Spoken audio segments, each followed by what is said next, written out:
What does advanced JavaScript mean? Everyone has a different idea of what advanced means. In order to make sure that the course can be enjoyed by everybody, I have structured the course in a unique way so that although everyone will start at different levels of knowledge, you will all end up at the same place in the end. Let's have a look. This is our course outline. And the course starts off with the foundations. To make sure that we have those building blocks in place to learn best practices, advanced topics, and how to write clean code. We'll start diving quite deep into things like the JavaScript engine, the runtime, talking about interpreters, compilers, JIT compilers. Going to talk about all these topics, some of them quite advanced, and then dive deep into the language itself, talking about some of the key terms that you may have heard but not fully understood, like execution context, lexical environment, dynamic versus lexical scope. And once we're done with the foundations, and we are for sure ready for more advanced topics, we start getting into types in JavaScript, talking about statically versus dynamically typed languages, about type coercion, pass by reference, pass by value.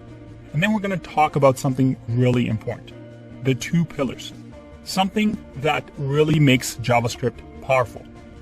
And these two pillars are going to be closures and prototypal inheritance. Now, you may know these topics, but we're going to go dive deep and understand why these two topics are really powerful in making us a great programmer. Along the way, we're going to talk about some other topics as well.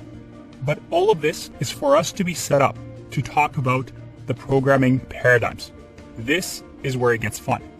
We take all the knowledge that we have built up until now to talk about ways to structure our code, organize our code, and write beautiful programs. We're going to talk about the two main ways to structure our code. One is object-oriented programming, and the other one, functional programming. And we're going to dive deep and talk about each of these topics, and also talk about composition versus inheritance. By the end of it, you're going to learn some paradigms that have taken years and years, decades, for programmers to learn what these good practices are. And to end it all off, I have some extra sections to go beyond and learn about important topics like asynchronous JavaScript, modules in JavaScript, and go over the history of modules.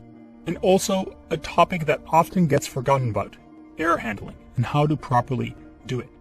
And there might be a small data structure section as well.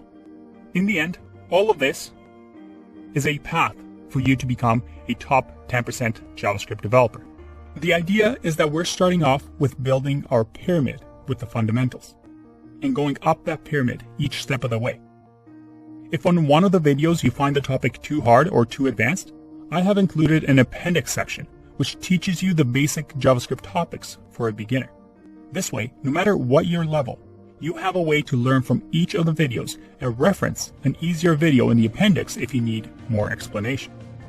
For advanced programmers, some of the beginning sections may seem too easy for you, but I recommend you hang in there, as each section builds on top of the other, and you will learn things along the way, I promise you. Now, to get the most out of this course, you should follow the lessons in order, since you may gain an insight or two, even if you thought, "Oh, leave me alone, Andre, I already know this stuff."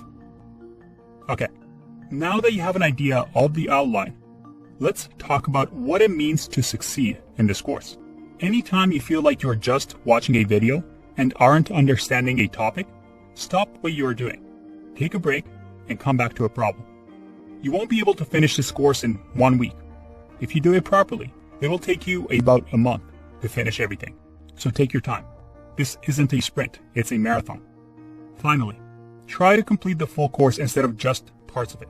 Most lessons are tied into one another so that they flow and we keep building this pyramid of knowledge. We will start from the very basic and go into more and more advanced topics. Alright, enough talk. I think it's time for us to start the course and get ready to be considered a top 10% JavaScript developer. Let's get started and see you in the next section.